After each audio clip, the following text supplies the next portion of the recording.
আসসালামু আলাইকুম। আপনাদের মাঝে আজকে শুক্রবার ফেব্রুয়ারি 2025 ফিরে আসলাম কিছু গুরুত্বপূর্ণ কথা নিয়ে। গুরুত্বপূর্ণ কথার প্রারম্ভেই মহান আল্লাহ পাকের দরবারে জানাচ্ছি শুকরিয়া যে আমি জীবিত আছি এবং সুস্থ আছি। আজকের কথাগুলো সবই কাব্যিক এবং হৃদয় থেকে নিংড়ানো গবেষণা করার কথা। প্রিয় ভিউয়ার্স এবং আমার ভক্তবৃন্দ, কিছু কথা আপনাদের বলতে যাচ্ছি, তা হচ্ছে সবগুলো উপদেশমূলক বাণী। যারা আমাকে মানেন, যারা আমাকে চেনেন, তাদের জন্যই বলছি। উপদেশের প্রথমে বলবো, আপনি নিজের বুদ্ধিতে যদি ফকির হয়ে যান, তাতেও আপনার মনে আফসোস থাকবে না, কিন্তু আরেকজনের বুদ্ধিতে বড়লোক হওয়া, তাতে কোনো সুখ নেই। দেখবেন, আত্মীয় স্বজন যদি স্বার্থপর হয়, সে কিন্তু বিষধর সাপের চেয়েও ভয়ঙ্কর। তাকে কাছে না রেখে বিশ্বস্ত কুকুর এবং বিশ্বস্ত মানুষদেরকে কাছে রাখুন। তারা আপনার যতটুকু পারে উপকার করবে, কিন্তু বিশাল ছোবল মেরে আপনার জীবন শেষ করে দিতে দেবে না। ইতিহাস সাক্ষী, নবাব সিরাজউদ্দৌলার মৃত্যু হয়েছিল তারই আশ্রিতা মোহাম্মদ বেগের হাতে, এবং নবাবের পতন হয়েছিল তার সমগ্র আত্মীয় স্বজন ষড়যন্ত্রে। তার মধ্যে প্রধান সেনাপতি মীর জাফর আলী খাঁ এবং তার পুত্র মিরন হাতে নিগৃহীত হয়েছিল খুবই অন্যায়ভাবে।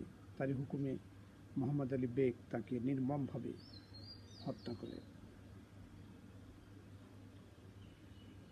সবসময় মনে রাখবেন,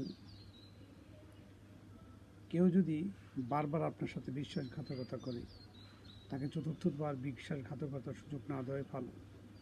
হয়তো তাকে পরিত্যাগ করুন, আর নয় তাকে আপনার জীবন থেকে চিরতরে সরিয়ে দিন। বিশ্বাসঘাতক যদি ফিরে আসে, তাতে খুশি হওয়ার কিছু নেই। দেখুন তার ছলনা আগের চেয়ে পাকা হয়েছে নাকি আগের মতোই আছে। আগের চেয়ে যদি ছলনা পাকা হয়, তাহলে আপনার ধরতে বুদ্ধিমানের প্রয়োজন হবে, আর কাঁচা হলে তো নিজেই বুঝতে পারবেন। সবসময় মনে রাখবেন, মানুষ যখন বিপদে পড়ে, তখনই আসল বন্ধুকে এবং আসল শুভাকাঙ্ক্ষীকে, আসল আত্মীয়কে তা যাচাই হয়। সুখের সময় সেটা হয় না। যেমন বর্ষার সময় সবই সমান, বর্ষা সরে গেলে খালা খপ্পর সব ভেসে ওঠে। আপনার যখন প্রচুর ধন সম্পদ থাকবে, তখন আপনি আপনার দোষগুলো বুঝতে পারবেন না। অন্তত আপনার দোষগুলো বোঝার জন্য কোনো উপদেষ্টা নিয়োগ দিন, সে হয়তো আপনাকে শুধরে দেবে। নাহলে আপনি দোষগুলো পরবর্তী জীবনে ভয়ঙ্কর রূপ ধারণ করবে। আর একটা বিষয় সবসময় মনে রাখবেন, মানুষ যখন সুখে থাকে, ঠিক তখনই তার কুঅভ্যাসগুলো মাথাচাড়া দিয়ে ওঠে এবং তাকে ঘিরে ফেলে, এবং যারা এগুলো করাচ্ছে তারা তার সর্বনাশ জেনেও চাটুকারিতায় ভরে দেয়, যাতে আপনার জীবন পরবর্তীতে বিষময় হয়ে ওঠে। তার মধ্যে একটা হচ্ছে মাদক, সিগারেট, গাঁজা। এগুলো সুখের পায়রা নামক সঙ্গীরা আপনাকে খাওয়ায়, যা পরবর্তী জীবনে আপনার জীবন নাশের কারণ হয়ে ওঠে। অতএব সাবধান, সুখের সময় চাটুকারিতা দূরে রাখুন। একটা বিষয় রাখবেন, মা যদি মূর্খ হয়, তবু সে আপ্রাণ চেষ্টা করবে আপনাকে সব কিছু থেকে রক্ষা করার জন্য। যদি সে অপারক, তারপরে সে চাইবে আপনার সন্তান বা আপনার শুভাকাঙ্ক্ষী হয়ে কোনো ভালো মানুষকে নিয়োগ দেওয়ার জন্য। অতএব মাকে অবহেলা করা আপনার একটা বোকামি মাত্র। বাবার আদর্শ এবং বাবার ব্যবসা ধরে রাখুন, তবে তা বাজার অনুযায়ী না হলে তা ছেড়ে অন্য ব্যবসা, অন্য পেশা ধরুন। এতে আপনার উন্নতি হবে, নতুবা আপনার না খেয়ে মরতে হবে। প্রিয় বন্ধুগণ,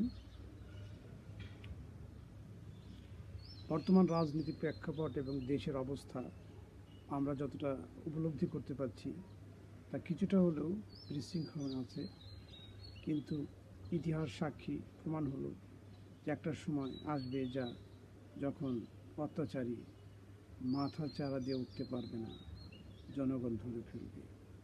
কেউ যদি ক্রমাগত অন্যায় করতে থাকে তাদেরকে খতম হয়ে যেতে হবে, এটারই প্রমাণ বইছে সারা দেশে।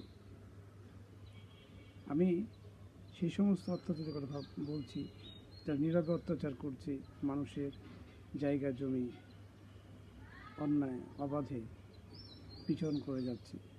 এদের জন্য কিন্তু ক্ষমা নেই, আছে ভয়ঙ্কর সাজা এবং ভয়ঙ্কর অবস্থা। আজ এখানেই থাকবে, আগামীতে আপনাদের মধ্যে আবার আমার এই কথাগুলি নিয়ে হাজির হব।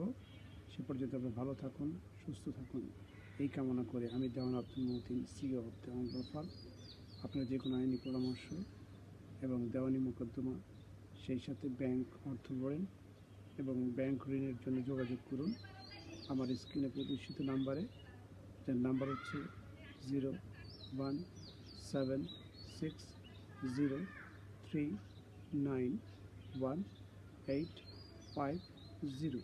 Thank you everybody.